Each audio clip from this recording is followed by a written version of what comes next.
देख रहे हैं न्यूज इंडिया, आपके साथ मैं रचना बंसल। बांग्लादेश में एक और हिंदू युवक की हत्या कर दी गई है। बांग्लादेश के मेमनसिंह जिले में कपड़ा फैक्ट्री के अंदर हिंदू कर्मचारी बजेंद्र बिस्वास की गोली मारकर हत्या कर दी गई। ये मामला उसी मेमनसिंह जिले का है जहां पर 18 दिसंबर को दीपू चंद्र दास को भीड़ ने पीट पीट कर मौत के घाट उतार दिया। ये 3 तस्वीरें आप देखेंगे तो समझ पाएंगे बांग्लादेश में कैसे 12 दिन के अंदर अंदर 3 हिंदुओं की हत्या कर दी गई। इसमें दीपू चंद्र दास है, अमृत मंडल है और अब तीसरा शख्स यानी कि तीसरा हिंदू शख्स बजेंद्र बिस्वास है। इन तीनों को मौत के घाट उतार दिया गया। बीच चौराहे पर शव को जला दिया गया। पिछले 12 दिन में ये तीसरा ऐसा मामला सामने आया है जो सवाल उठा रहा है कि बांग्लादेश में हिंदू युवक आखिर कब तक यूं भेंट चढ़ते रहेंगे, बलि चढ़ते रहेंगे। यहां 22 साल के नोमान मियां ने यहां बजेंद्र बिस्वास को गोली मार दी। इससे पहले ढाका में अमृत मंडल की भी गोली मारकर ही हत्या की गई थी। सवाल यह है कि बांग्लादेश का मेमनसिंह आखिर क्यों बना हुआ है हिंदुओं का कत्लगाह? खून से लाल सूफियों की धरती आखिर क्यों है? मुगल काल में इस क्षेत्र का नाम क्यों एक सूफी संत मोमेन शाह के नाम पर पड़ा? वो कश्मीर के मशहूर सूफी संत थे जिन्होंने अमन, शांति और सौहार्द का पैगाम दिया था। लेकिन यहां तो कत्लेआम आज मचा हुआ है। मेमनसिंह बांग्लादेश के सबसे घनी आबादी वाले क्षेत्रों में से एक है। यहां एक के बाद एक हिंदुओं का मारा जाना सवाल बहुत से उठा रहा है। मेमनसिंह जिले की आबादी में मुसलमान हैं 96% और हिंदू यहां अल्पसंख्यक हैं। ऐसे में धर्म आधारित हिंसा के माहौल में यहां के हिंदुओं का टारगेट करना आसान है, जैसा कि यहां भी हो रहा है। इन तीनों केसेस में जैसे कि दीपू चंद दास की मॉब लिंचिंग के दौरान हमने देखा यहां बुरी तरह से मारा पीटा गया, मौत के घाट उतारा गया, कपड़े उतारे गए और फिर पेड़ से लटका दिया गया, आग लगा दी। लाखों की संख्या में आई भीड़ ने 27 साल के दीपू चंद दास को पीट पीट कर मौत के घाट उतार दिया और पुलिस कुछ कर ही नहीं पाई। अब यहां 40 साल के हिंदू बजेंद्र बिस्वास के साथ भी कुछ ऐसा ही हुआ है।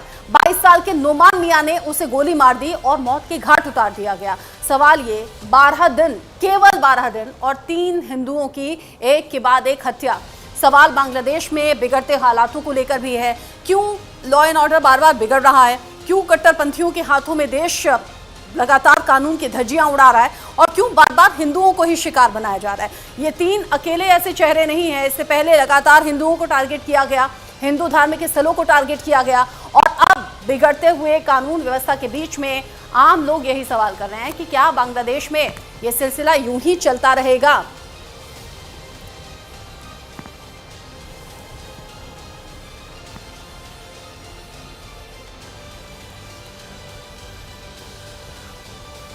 पड़ोसी देश बांग्लादेश में हो रही इन घटनाओं को लेकर उत्तर प्रदेश के मेरठ में मुस्लिम समुदाय के लोग क्या सोचते हैं, न्यूज इंडिया संवाददाता सलमान हैदर ने जानने समझने की कोशिश की है। रिपोर्ट देखिए। इस वक्त हम मौजूद हैं उत्तर प्रदेश के मेरठ में। बांग्लादेश के अंदर लगातार हिंदुओं पर अत्याचार हो रहा है। हम मौजूद हैं मुस्लिम समुदाय के लोगों के बीच में, उनकी राय जानने के लिए आज आए हैं। जानेंगे उनकी राय कि ये जुल्म जो हो रहा है हिंदुओं के ऊपर बांग्लादेश के अंदर वो कहाँ तक ठीक है, वो उस सरकार का सपोर्ट करते हैं या उस सरकार का विरोध करते हैं। सर, स्वागत है आपका न्यूज इंडिया में। सर, ये बताइए कि जो बांग्लादेश के अंदर जो हिंदू युवकों पर जुल्म हुआ है उस वक्त कहाँ तक ठीक? देखिए, बात अगर हिंदू की है तो सबसे पहले मैं ये कहना चाहूंगा कि बात ये हिंदू और मुस्लिम की नहीं।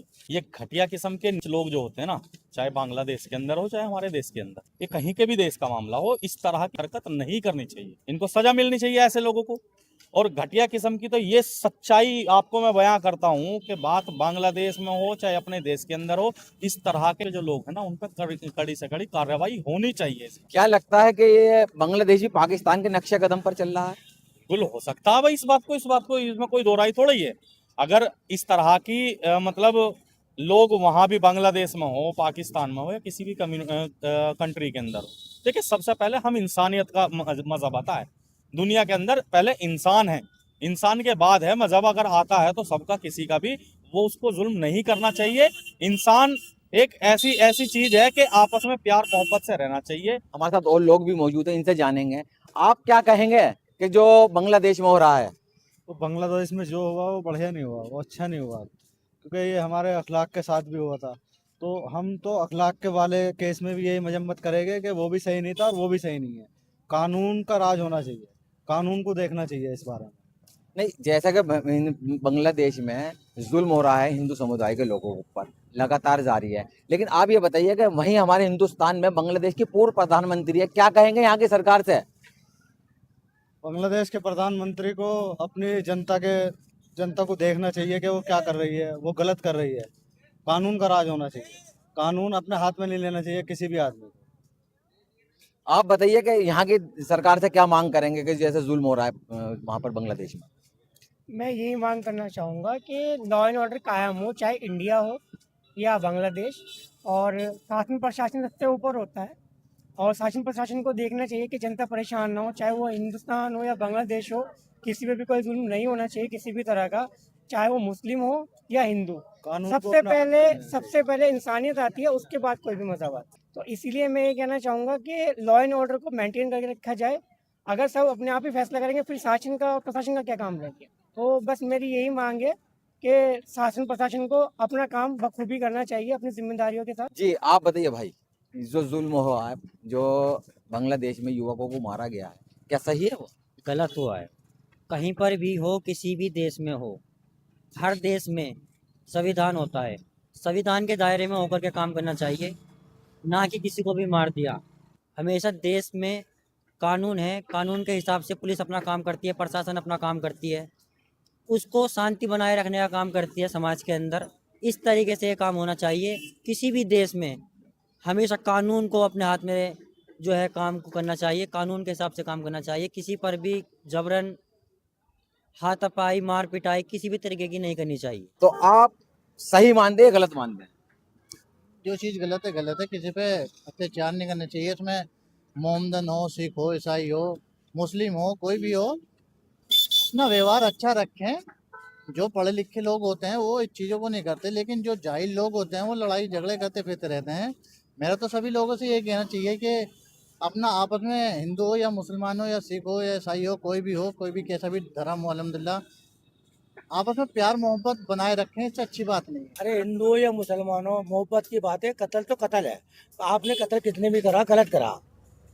भैया जी जी और मैं ना ये चाहता हूँ तो ये इन्हें सजा मिलनी चाहिए।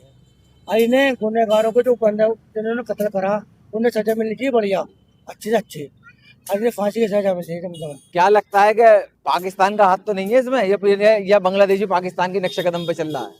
नहीं सर, ऐसा हो सकता है क्योंकि वो दोनों बहन भाई हो रहे हैं आज के टाइम में। बांग्लादेश और पाकिस्तान जो है हमारे इंडिया के खिलाफ है और इंडिया फिर भी सक्सेस है, ऐसी बात नहीं है। आप बताइए कि जो बांग्लादेश में हो रहा कहाँ तक ठीक है?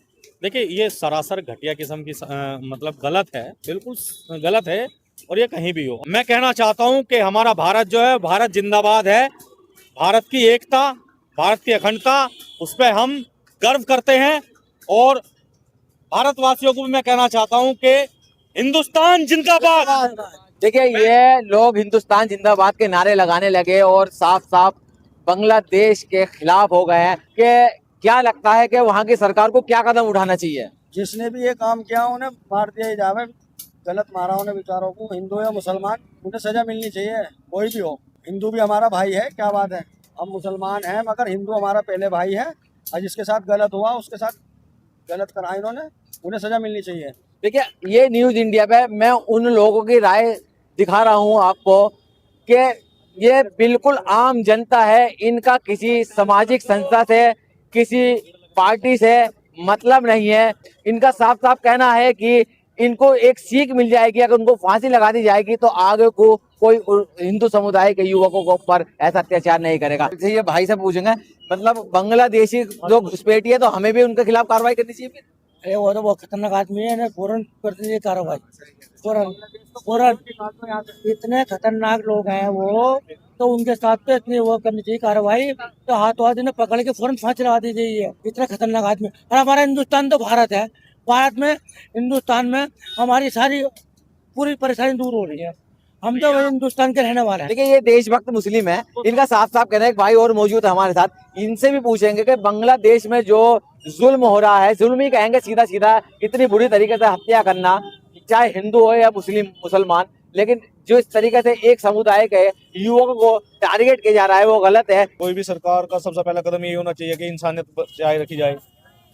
तो हम इसका विरोध करते हैं जो वहाँ जुल्म हो रहा है। क्या लगता है कि जिस तरीके से पाकिस्तान टारगेट करता है उसी तरीके से उसकी पाकिस्तान के नक्शे कदम पर भी बांग्लादेश चलने लगा क्या?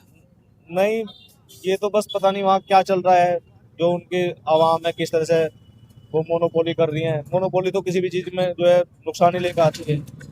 हमारे यहाँ लोकतंत्र का जो है बहुत अच्छी मिसाल है भारत के अंदर। जाहिर सी बात है, हिंसा का तो विरोध ही होना चाहिए। अच्छा, एक तरफ तो बांग्लादेशी जुल्म कर रहे हैं, दूसरी तरफ हमारे देश में ही बांग्लादेश की पूर्व प्रधानमंत्री शेख हसीना को शरण मिल चुकी है, तो क्या करना चाहिए? उन्हें भी वापस वापस भेजना भगाना चाहिए? चाहिए। बस ये तो देखो, जो हमारे यहाँ शीर्ष नेता हैं वही फैसला करें, लेकिन ये है कि हमें जुल्म का विरोध करना चाहिए और पुरजोर तरीके से विरोध करना चाहिए। आप बताइए क्या कह रहे थे? बिल्कुल उन्हें वापस भेजनी चाहिए। हम तो इतना ही कहना चाहेंगे कि जुल्म के खिलाफ, देखो जुल्म के खिलाफ लड़ना चाहिए, वो भारत के अंदर हो या बांग्लादेश के अंदर हो या किसी भी अलग अलग कंट्री के अंदर हो। देखिए, इंसानियत को शर्मसार ना करें वो लोग, और ऐसे लोगों पे कड़ी से कड़ी सख्त कार्रवाई होनी चाहिए। ऐसों को तो बीच चौराहे में जाके फांसी दे के लटका देना चाहिए, ताकि और 100-200 जो जुल्म करने वाले हैं उनको भी राहत मिल जाए इस बात से। देखिए, ये थे मेरठ के मुस्लिम समुदाय के लोग, जिनका साफ साफ कहना है कि बांग्लादेश में जो भी हिंदू समुदाय के युवकों पर जुल्म हुआ, हत्या हुई, वो सरासर गलत है। इनका कहना है कि वहाँ की सरकार की हम मुखालफत करते हैं, और इनका साफ साफ कहना ये भी है कि यहाँ की सरकार को भी बोलना चाहिए। कुछ युवकों ने ये भी कहा कि जो बांग्लादेश की पूर्व प्रधानमंत्री है, जो हिंदुस्तान में शरण लिए हुए है, उसको भी वापस भेजना चाहिए। न्यूज़ इंडिया के लिए मेरठ से सलमान हैदर। नए साल से पहले